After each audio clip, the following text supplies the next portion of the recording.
नमस्कार, आप देख रहे हैं न्यूज नेशन का डिजिटल प्लेटफॉर्म। मैं हूं आपके साथ रोमिता तिवारी और मैं हूं आपके साथ संजय यादव। आज बात होगी महाराष्ट्र में एमएलसी चुनाव की। आपको बता दें कि जिस तरीके से इस वक्त एक टर्म कहा जाता है कि बड़े बंदे, आपके मध्य प्रदेश में, राजस्थान में, इवन दिल्ली में कहा जाता है, लेकिन आजकल वो राजनीति दरअसल महाराष्ट्र में हो रही है। इसका मतलब ये होता है कि अपने विधायकों को इस वक्त एक तरह से ऐसे सिक्योर प्लेस पे इकट्ठा किया जा रहा है, रिसोर्ट में रखा जा रहा है, ताकि वो इधर उधर भाग ना जाएं और दूसरे पाले में जाके वोटिंग ना कर दें। ये बड़ी दिलचस्प स्टोरी इस वक्त देखी जा रही है महाराष्ट्र के भीतर। बिल्कुल, देखिए एमएलसी चुनाव 11 सीटों पर और 12 उम्मीदवार जो हैं वो चुनावी मैदान में हैं। और ये एमएलसी चुनाव इसलिए भी इम्पोर्टेंट हो जाता है क्योंकि आने वाले वक्त में महाराष्ट्र में विधानसभा चुनाव होने हैं और ऐसे में यहाँ पर एमएलसी चुनाव के जो नतीजे होंगे विधानसभा चुनाव के नतीजों पर भी असर डाल सकते हैं, यानी कि यहाँ की राजनीति की जो भी तस्वीर है उसे क्लियर करने का काम करेंगे। अब देखिए, कल इसको लेकर वोटिंग होनी है और जो इस वक्त बाड़ेबंदी जिसका जिक्र यहाँ पर संजय ने भी किया वो शुरू हो चुकी है। अपने अपने विधायकों को रिजॉर्ट में रखने का काम जो है वो हो रहा है। अब अगर यहाँ पर महायुति की बात करें तो 200 विधायक जो है वो महायुति के पास है और महाअघाड़ी के पास 65 विधायक हैं। और ऐसे में अब ये जो लड़ाई है वो और ज़्यादा दिलचस्प होने जा रही है। लेकिन कुल मिलाकर आप ये समझ सकते हैं कि दोनों ही खेमों में संजय वोटों की कमी है और वो जुगाड़ने पड़ेंगे। नहीं, असल में क्या कहानी है, 11 सीटें हैं और 12 उम्मीदवार हैं और ये 12वां जो उम्मीदवार उतारा गया है, जिसके बाद डर है कि आखिर ऐसा तो नहीं कि वाकई में कहीं उस बात की संभावना है कि क्रॉस वोटिंग हो जाए और महाविकास अघाड़ी के वोट उधर चले जाएं या फिर एनडीए के वोट महाविकास अघाड़ी की तरफ चले आएं। इस बात को लेकर यही कारण कहा जा रहा है। हालांकि देखिए, कई चीजें करेक्ट की जा रही है। तो विधानसभा चुनाव होने वाले हैं, एमएलसी चुनाव अभी हो रहे हैं, लोकसभा चुनाव में जो चेहरे कुछ हार गए थे उनको इस बार एमएलसी बनाने की तैयारी की जा रही है। और इन सब के अलावा शरद पवार गुट का जिस तरीके से लोकसभा चुनाव में एक तरह से रिवर्स होके आना, ये साफ तौर पर दिखाता है कि एनडीए वहां पर ये किसी भी तरीके से नहीं चाहेगी कि जो एक सीट की संभावना बनती है, अगर वहां पर जोड़ तोड़ की स्थिति बन सकती है तो उसको ना किया जाए। वो बिल्कुल चाहेगी। इससे आने वाले वक्त में बहुत सारे मैसेज आने वाले हैं और यही कारण है कि 11 सीटों के लिए 12 उम्मीदवार हैं। आपको बता दें कि इनमें पंकजा मुंडे भी हैं, जो आपने देखा होगा कि जब लोकसभा चुनाव हारे थे उसके बाद वो कुछ कार्यकर्ताओं के घर पहुंची थी और कहा जा रहा था कि 4-5 कार्यकर्ताओं ने बकायदा आत्महत्या कर ली थी, खुद की जान देती थी, क्योंकि पंकजा मुंडे हार गई थी। पंकजा मुंडे गोपीनाथ मुंडे की बेटी हैं और जब आपने देखा होगा 2009 के आसपास ये हादसा हुआ था, जिस वक्त ये इंसिडेंट हुआ था उसके बाद इनको लाया गया था फ्रेम में। तो फिलहाल अब देखना ये है कि इन सब के बीच में क्या वाकई में ये क्रॉस वोटिंग की संभावना बनती है। एक एक करके मैं चाहूंगा कि उन नामों का जिक्र कर लूं, लेकिन अगर अभी के समीकरण को आप समझा सके तो जरा बताइए कि क्या कुछ होने वाला है। कल ही वोटिंग है और आज जो है कि अपने अपने विधायकों को रिसोर्ट में बंद कर दिया गया है एक तरह से। देखिए, फिलहाल जो समीकरण बन रहे हैं उसमें महायुति जो है वो काफी मजबूत दिख रही है, क्योंकि इसका जो सीधा आप आंकलन करेंगे वो ये है कि एक अच्छा नंबर विधायकों का है वो महायुति के पास है। ऐसे में फिलहाल 9 सीटें जीतने की संभावना जो है वो महायुति की जताई जा रही है और महाविकास अघाड़ी जो है वो 2 सीटें जीत सकती है, ये ऐसी संभावना है। हालांकि ये आपको बिल्कुल नहीं भूलना होगा कि लोकसभा चुनाव में जिस तरह के नतीजे महाविकास अघाड़ी के पक्ष में आए हैं वो सीधे तौर पर ये बताते हैं कि जनता का समर्थन उन्हें मिला है। मैं जोड़ूंगा कि अजीत पवार गुट और शिंदे गुट जो शिवसेना है, इनके विधायक हो सकता है, इसी संभावना जताई जा रही है कि टूटकर अजीत पवार का जो वोट है वो शरद पवार की तरफ जाए और शिंदे गुट का जो वोट है विधायक है वो हो सकता है कि शिवसेना उद्धव गुट की तरफ वोट कर सके।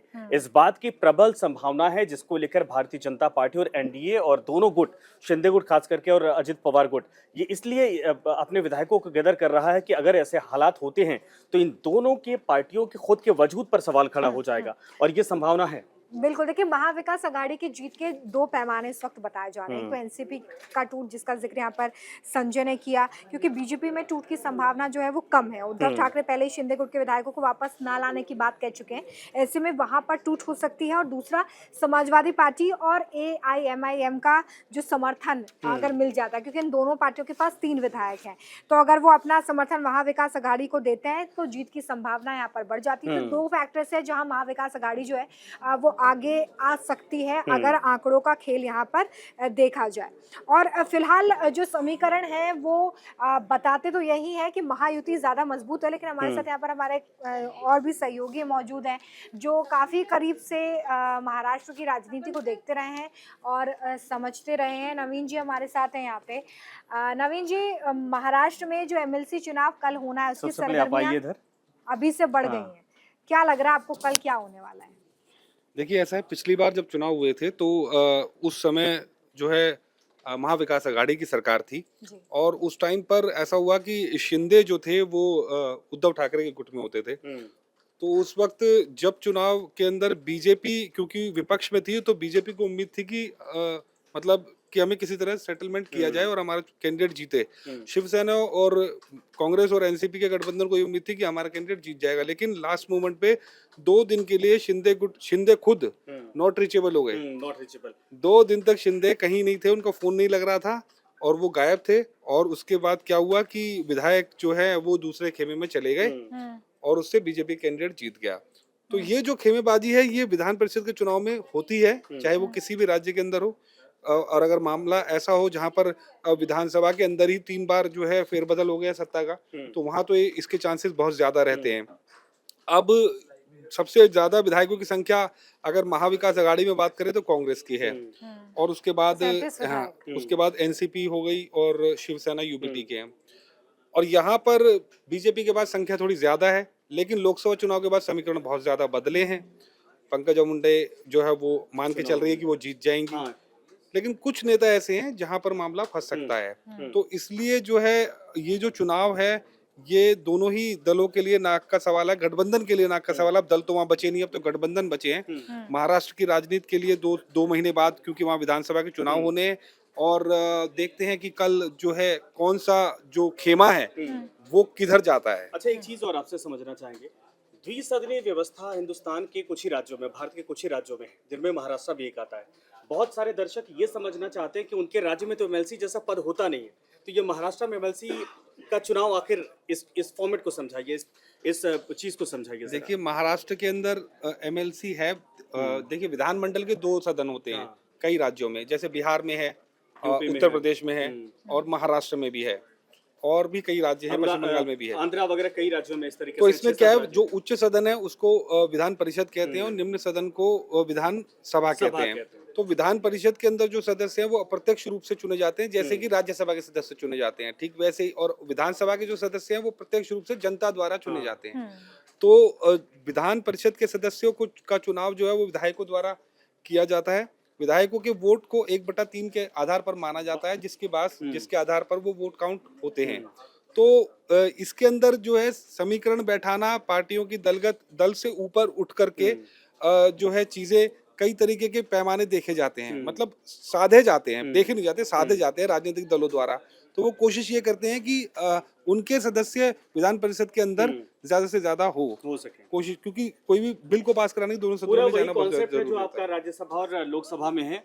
द्विसदनीय व्यवस्था में ऐसा ही होता है। हिंदुस्तान में 6 राज्य हैं जहां पर बहुत बहुत धन्यवाद आपका इस पर तमाम जानकारी के लिए। लेकिन आपको बता दें कि एमएलसी का पद अहम हो जाता है। आपको ये भी बता दें कि दरअसल जिस वक्त आपको याद होगा कि मुख्यमंत्री बने थे अखिलेश यादव, उस वक्त भी वो विधायक नहीं थे और वो एमएलसी थे, यानी अपर सदन के मेंबर थे। उसके बाद जब नेता विपक्ष बने तब भी इसी तरीके से बाद में करहल से योगी चुनाव लड़ा था। आदित्यनाथ का भी जिक्र योगी करना आदित्यनाथ भी इसी तरीके से बने थे, वो चुनाव नहीं लड़े थे, बाद में वो बिहार में गोरखपुर नीतीश से, कुमार भी जो बिहार में है नीतीश वो कुमार। तो ये एमएलसी के द्विसदनीय सदस्य। व्यवस्था में ऐसा ही होता है। और इसी तरीके से डॉक्टर मनमोहन सिंह लोकसभा चुनाव नहीं लड़े थे, लेकिन राज्यसभा के मेंबर थे और प्रधानमंत्री बने थे। तो वो व्यवस्था राज्यों में होती है। 6 राज्य हैं, मुझे जहां तक याद है 6 राज्य हैं जहां पर ये द्विसदनीय व्यवस्था है। और हो सकता है कई राज्यों में आने वाले वक्त में ये देखा जाए, लेकिन विधायक का ही पद होता है, विधायक इतनी ही पावर होती है, कानून बनाने में इनकी भी भूमिका होती है। बस ये होता है कि इनको विधायक चुनते हैं और जो लोकसभा या फिर विधानसभा के मेंबर होते हैं वो दरअसल उसी तरीके से चुनकर आते हैं जैसे आम जनता लोकसभा चुनाव में वोट करती है। तो 23 वोट एक एमएलसी पद के लिए महाराष्ट्र में चाहिए, 23 विधायकों का समर्थन। अब ऐसे में देखिए सबसे महत्वपूर्ण यही होगा कि यहाँ पर जो स्थिति मजबूत अभी दिख रही है, क्योंकि अगर अकेले के दम पे बात करें तो 102 विधायक जो हैं वो 103 जो विधायक हैं वो बीजेपी के पास है, एनसीपी के पास 40 हैं, शिवसेना के पास 38, कांग्रेस के पास 37। शिवसेना यूबीटी की बात करें तो 16 विधायक हैं, एनसीपी एसपी में 12, निर्दलीय 12 और एनडीए में 5 छोटे दल हैं जिनके पास 10 विधायक हैं। इसके अलावा छोटी छोटी पार्टियां हैं, इसमें एआईएमआईएम एसपी, सीपीएम और पीडब्ल्यूपीआई। तो ऐसे में आप ये समझिए कि जो समीकरण है वो फिलहाल दिख रहा है जो वो विधायकों के हिसाब से, तो महायुति जो है उसका पलड़ा भारी दिखता है इस चुनाव नहीं, वो बिल्कुल है, बस क्रॉस वोटिंग का डर है। अगर ऐसा होता है तो वो शिंदे नतीजे बदल गुट और अजित पवार गुट के लिए हो सकता है कि ये डेंट पहुंचाए, भारतीय जनता पार्टी को नुकसान नहीं है। बीजेपी एक कैंडिडेट ज्यादा इसलिए उतार रही है क्योंकि बीजेपी को पता है कि जैसे यूपी और कई राज्यों में हुआ था, अगर किसी का हृदय परिवर्तन हुआ, हालांकि वो राजनीति अलग तरीके से होती है, लेकिन हृदय परिवर्तन हुआ तो एक सीट बढ़ जाती है और इससे आने वाले वक्त में चुनाव में जो है कि जनता का सेंटिमेंट भापने में उन पार्टियों को मदद मिलती है। ऐसे में कल का इंतजार है, कल जब वोटिंग होने वाली है, देखिए क्या कुछ होता है। लेकिन कौन आज है, कौन रीचेबल है, कौन नॉट रीचेबल है, किसके विधायक वाकई में उनके साथ है, किसके नहीं है, आज पूरी रात इन नेताओं को, जो पार्टी लीडर हैं, उनको नींद नहीं आने वाली है, क्योंकि कल का दिन बहुत बड़ा सियासी मैसेज होने वाला है। अगर ये चुनाव बहुत दूर होता, विधानसभा चुनाव, तो हो सकता है कि ये तनाव नहीं होता, लेकिन बिल्कुल इसके बाद विधानसभा चुनाव होने वाले हैं। ऐसे में अपने विधायकों को समेट कर रखना, सहेज कर रखना और उनका सही तरीके से वोट करवाना अपने पक्ष में, ये बड़ी चुनौती कल होने वाली है। बिल्कुल, और देखिए कल ही नतीजे भी घोषित कर दिए जाएंगे, ज़्यादा इंतजार नहीं करना होगा। तो इस बड़ी खबर पर हमारी नज़र बनी रहेगी। फिलहाल बहुत शुक्रिया हमारे साथ इस लाइव में जुड़ने के लिए। और साथ ही संजय, अब न्यूज़ नेशन व्हाट्सएप पे भी है, यानी कि अब हमारा व्हाट्सएप चैनल भी है, तो अगर अब तक आपने ज्वाइन नहीं किया है तो ज़रूर ज्वाइन करें। बिल्कुल, धन्यवाद।